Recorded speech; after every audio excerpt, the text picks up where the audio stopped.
আমি একজন সাহাবার জীবনী শোনাবো আপনাদেরকে। আব্দুর রহমান ইবনে আউফ রাদিয়াল্লাহু তাআলা আনহু। 10 জন জান্নাতের দুনিয়াতে বসে যে 10 জন সাহাবা জান্নাতের সুসংবাদ পেয়েছেন তাদের মধ্যে একজন, আলহামদুলিল্লাহ বলেন। আব্দুর রহমান ইবনে আউফ রাদিয়াল্লাহু তাআলা আনহু প্রথম 8 জন মক্কায় যারা কালিমা পড়ে মুসলমান হয়েছে তাদের একজন। তার স্ট্যাটাসটাকে জেনে নেন।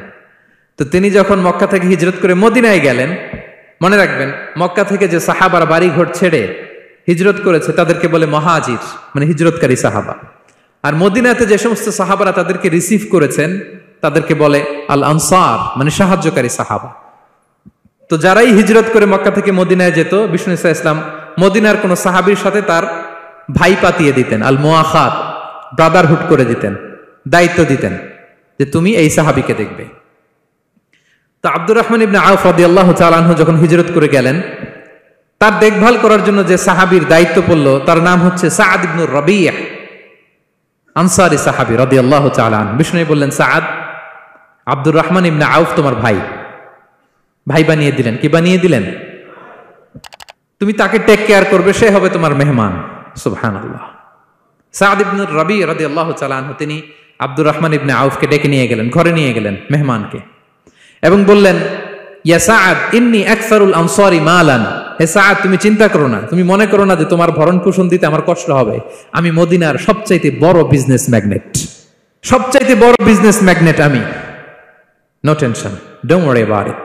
টেনশন নিও না, আসো, তোমার জন্য আমার কি প্রপোজাল শোনো। ফাআকসিমু লাকা নিসফা মালি, আমার যত সম্পদ আছে আমি অর্ধেক তোমার দিয়ে দিব। সুবহানাল্লাহ। এত আসতে আপনার বাড়িতে কেউ মেহমান হলে করতে পারবেন এরকম? আল্লাহ, কেমন প্রেরণার বাতিঘর তারা। ফাআকসিমু নিসফা মালি, হে আব্দুর রহমান ইবনে আউফ, আমার অর্ধেক সম্পদ তোমারে দিয়ে দিব। এখানেই শেষ না, এরপর বলতে লাগলেন, আমার অনেকগুলো স্ত্রী আছে, তুমি কোথায় যে মেয়ে খুঁজবা, প্রস্তাব দিবা, এত ঝামেলার দরকার নাই। আমার কোন স্ত্রীকে তোমার ভালো লাগে বলো, তার যদি তোমাকে ভালো লাগে তাহলে প্রয়োজনে তাকে আমি ডিভোর্স দিয়ে দিব, তাকে নিয়ে তুমি সুখের সংসার করবা। আল্লাহু আকবার, আল্লাহু আকবার। অর্ধেক সম্পদ দিয়ে দিব, আমার একাধিক স্ত্রী আছে, কাউকে যদি তোমার পছন্দ হয় এবং সেও যদি তোমাকে পছন্দ করে, প্রয়োজনে তাকে ডিভোর্স দিব। New life, new career, just go on. আমরা এই সুযোগ পেলে কি করতাম? সাথে সাথে অর্ধেক সম্পদ নিয়ে নিতাম, ঠিক কিনা? আব্দুর রহমান ইবনে আউফ প্রেরণার বাতিঘর। উনি কি করলেন? উনি বললেন, লা হাজাতা লি ফি যালিক। আমার ভাই, তুমি যে বলছো, এ সাআদ ইবনে রাবি, তুমি যে এত চমৎকার প্রপোজাল দিয়েছো, এতেই আমি খুশি। তোমার কোনো কিছুর আমার দরকার নাই। বারাকাল্লাহু লাকা ফি আহলিকা ওয়া মালিক, আল্লাহ তোমার সম্পদে বরকত দেখ, আল্লাহ তোমার পরিবারেও বরকত দেখ। তবে একটা কষ্ট করতে হবে, সেটা কি? আব্দুর রহমান ইবনে আউফ বললেন, দুল্লানি ইলা সুক, just show me the way to market. মদিনার বাজারটা কোথায় এটা একটু দেখায় দাও। আমি নতুন মানুষ, পথঘাট চিনি না। দুল্লানি ইলা সুক, just show me the way to market of Medina. মদিনার বাজারটা কোন রাস্তা একটু দেখায় দাও। আল্লাহু আকবার।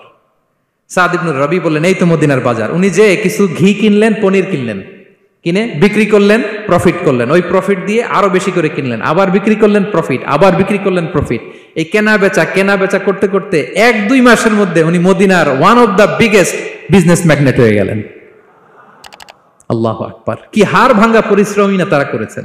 একেবারে রেডি ক্যারিয়ার ছিল, গেলাম সবচেয়ে বড় বিজনেসম্যানের অর্ধেক সম্পত্তি পেয়ে গেলাম। He didn't accept the ready career, rather he made his own path with his own Endeavour.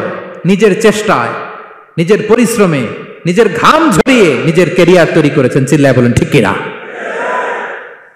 This is the biography of Abdur Rahman ibn Auf radiyallahu